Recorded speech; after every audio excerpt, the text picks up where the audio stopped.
पाहिजे त्या ऑर्केस्ट्रासाठी. काय सुंदर मजेदार असा ऑर्केस्ट्रा केलाय. मी खूप गुणवत होतो की थांबा थांबा थांबा थांबा, पण ते एकदम भूमिकेत शिरले आणि ऑर्केस्ट्रा वाजवायला. जोरदार टाळ्या झाल्या पाहिजेत या आपल्या ऑर्केस्ट्रासाठी. आणि या आपल्या आजच्या गीत सादर केलेल्या Sahyadri Malegaonkar. Hello hello, okay, येतोय आवाज, येतोय आवाज, येतोय ना माझा? ओके, मी माझी ओळख करून देतो आधी. मी निवेदक सारंग जोशी, मी मूळचा धाराशिवचाच आहे आणि मी देखील एक कला क्षेत्रामध्ये माझी प्रगती करतोय, पाऊल टाकतोय, एक स्ट्रगलर आर्टिस्ट आहे.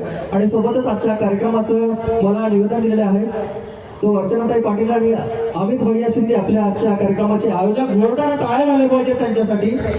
खूप उत्कृष्ट आणि छान असं आयोजन केलेलं आहे. आपल्या आई तुळजाभवानीचा जिल्हा म्हणजे कोणता जिल्हा?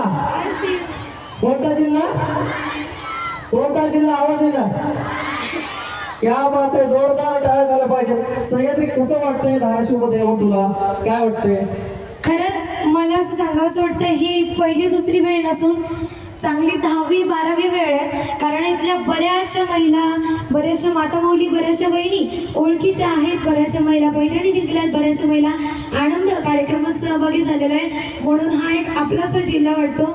आणि आम्ही सुद्धा इथे जवळच राहतो, म्हणजे सोलापूरमध्ये आमचं गाव आहे. अरे वा, शेजारीच आहेत आपले. जोरदार टाळ्या झाल्या पाहिजे शेजारी. धाराशिव हे जवळचं एक नातं आहे धाराशिवशी. आता मला असं वाटतंय, आजच्या कार्यक्रमात होम मिनिस्टर मध्ये सहभागी व्हायला आपण आलोय. तर मला सांगा, होम मिनिस्टरची सुरुवात कुठून होते? कोण सांगणार बरं? कोणत्या वेळी सांगणार? माहिती आहे कोणाला?